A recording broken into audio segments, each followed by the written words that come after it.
Hello everyone, welcome back to the channel. I'm Tom Worth Jr. and top of mind today is the interview last night on Fox News and why she did it, how she did, and why she needed to do it, why I'm really glad she did it, and whether I think she should do it again or not. Contrasting with Donald Trump, of course. Sitting down with Bret Baier on Fox News, which I referred to the other day as going into the lion's den, and turns out that's how everyone referred to it because that's what it felt like. We did have some hope that Bret Baier, as the kind of most legitimate of the Fox News organization, that he would be tough but almost fair. I think we overestimated him on that. Didn't realize how far he had slipped. We've had reputable journalists like Chris Wallace, and really going back to Shepard Smith, who was great. They left when they said, at some point, they said, "I'm, you know what? I just remembered I'm an actual journalist, and I'm not whatever Fox News organization is and wants me to be. So I'm leaving." That's what those people said, and it really, in my mind, it started with Shepard Smith, but there have been several of them who have done this voluntarily, and Bret Baier has not. He has stayed there to his detriment, and to the hit to his journalistic credibility. So people are kind of disgusted with him today, I think, after they see what he did last night or tried to do to her. Talking over her, showing deceptive clips, being ready with those clips, knowing that they would come up, and then showing something that wasn't at all indicative of what Trump had actually said days earlier. It was surprising. Did not see Bret Baier engaging in that ahead of time, and that's on me, I guess. But I do think she had to do this, and this is something that really the polarization of the media has been going on for quite some time now, for years, for decades, going back to Rush Limbaugh during the Clinton administration.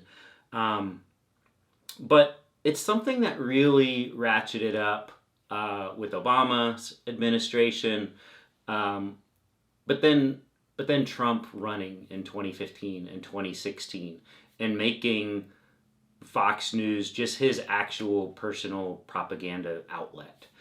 Just all the chummy sit-downs, the call-ins with Sean Hannity or with Bill O'Reilly, his buddies, and really, billions of dollars worth of free media exposure.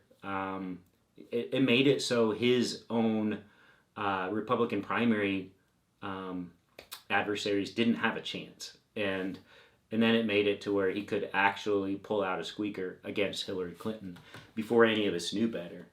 And now it's just continued to go downhill with Fox News. And they've run off all their reputable journalists. The one remaining one, Bret Baier, we now know cannot be counted as a reputable journalist either. And that's disappointing, but I'm glad she did it, because what I saw that she had to gain was exposure to Fox News viewers, people who never hear from her directly unless it's some sort of weird clip that Fox News would take out of context or splice together, or something from when she was running in the primaries 4 or 5 years ago, when she didn't know what being a national politician was yet. She didn't know a lot about some of these issues on a national level because she was new to the game. She was an attorney general in California. You don't have to worry about national policy issues when you're an attorney general out in California. But she's gained her footing very quickly over these last months as being a national presidential candidate, not to mention all the experience she had being vice president for almost 4 years.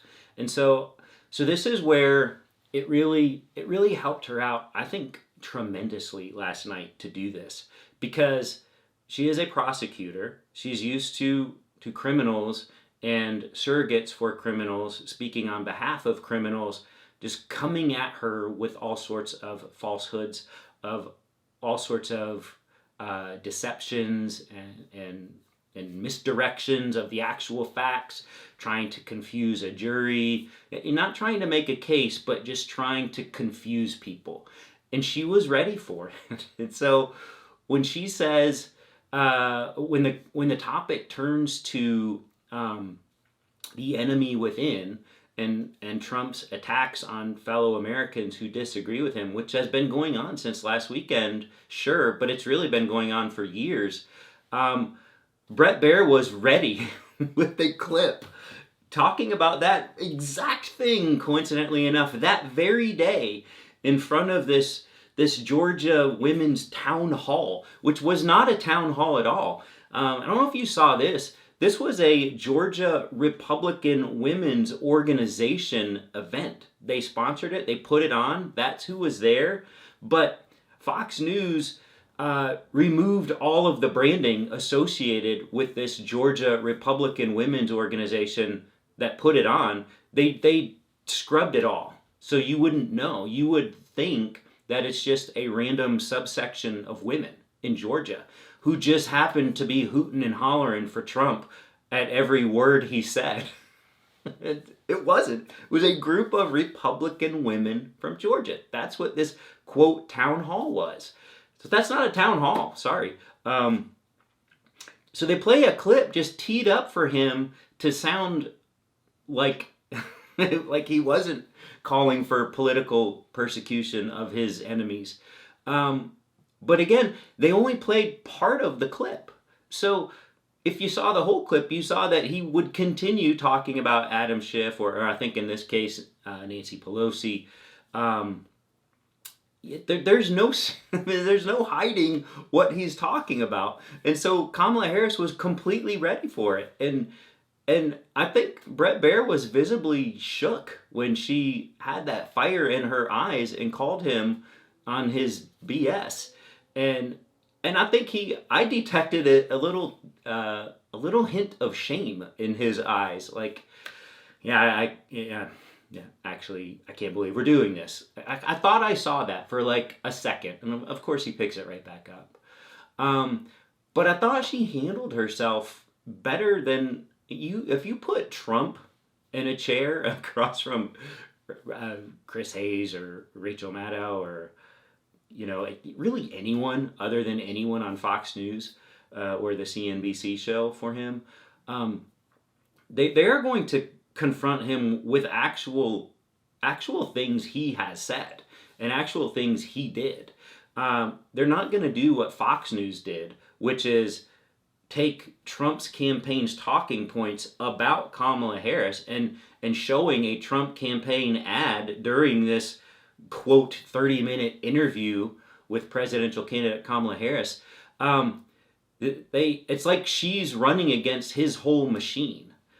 She's interviewing against his whole machine apparatus there. Whereas CNN or MSNBC or ABC News or NBC News or CBS News or whoever else, 60 Minutes, they would take Trump's words and say, hey, you said this, or hey, you did this. Explain that.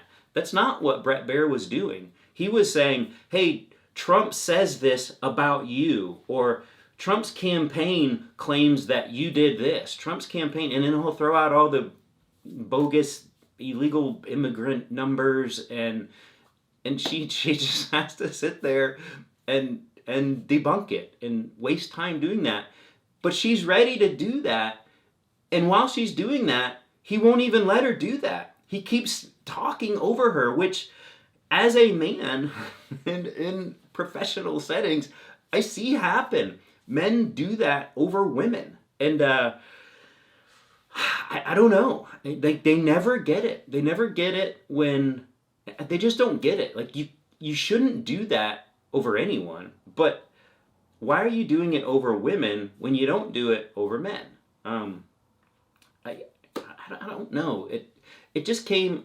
I would think any objective viewer, which I do think, this is why I think she had to do this, I do think there were not only Fox News viewers watching that last night. I think there were people tuning in with their popcorn ready to see this real slugfest with Fox News versus Kamala Harris.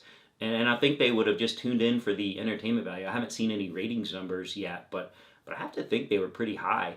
And they could see her going toe to toe with him and see what he was trying to do and see how he is all in the tank for Donald Trump and how unfair that is. It's not fair and balanced. It's unfair. It is not balanced at all. I don't even know if that's still their tagline anymore. Hopefully it is. I just think she more than held her own, and I think she gained everything she could possibly gain from that, and I think she should absolutely do it again. Now, I saw some takes saying that she should get on with just whoever because they're not going to be as prepared or as agile as Bret Baier was, so he's kind of the toughest thing she could face. And I don't really agree with that, because although he did disappoint me, I did expect better from him. He still had to cling to some semblance of being a journalist, or he tried to anyway. And you have a lot of other people, like I'll just say Sean Hannity, but take your pick. There's so many of them who would never even attempt to do that. They would just sit there and lie and lie and lie and lie. At least Bret Baier tried to make it look like he wasn't lying, but these other people, there would be no guardrails with them. They would just make stuff up, and it would be an avalanche of lies and deception and misinformation, and there would be nothing at all to gain from that, because she would spend the entire time trying to combat the lies. But this is the lying thing I've talked about, where they are at a real advantage, Vance and Trump, because they just come at you with so many from all these different directions. You can't possibly be prepared for all of them. But she was prepared for Bret Baier last night, and with a somewhat reasonable, probably less intelligent or less prepared adversary, I think she would more than hold her own. But you do have to keep it within the realm of someone who has a big popular podcast, but tries to have a national appeal. I think someone like that you would go on with, because they would risk losing half of their viewers if they were too far in the tank for Trump. But I do think she should do this again. I do think she should get on Fox News again if she can. And if the ratings were there last night, they would absolutely have her on again. We know she can do this, and I knew she could do this going into it. Just like I knew she would wipe the floor with Donald Trump in their debate. They knew it too, and once they saw her against Trump, they said, no, we're never doing this again. Just forget about it. I do think she should go on Fox News again, depending on who the person would be. If it's Bret Baier again, I say do it. I think she got the best of him last night, even though he was kind of despicable in his presentation and his talking over her. He will hear and feel all of that criticism from his peers across the spectrum today. Not there in the Fox News tent, but the wider world, because I do think that he still considers himself a journalist, and I do think he will be interested in what the feedback is from these people. So he will look around and listen and watch, and I think he will. I think it'll sting him, because I don't know if he knows how far he has fallen. And I'd love to see him with another crack at it. I'd love to see her with another crack at it. We've got just under 3 weeks to go now. And I think there's time for that. I mean, do one next week.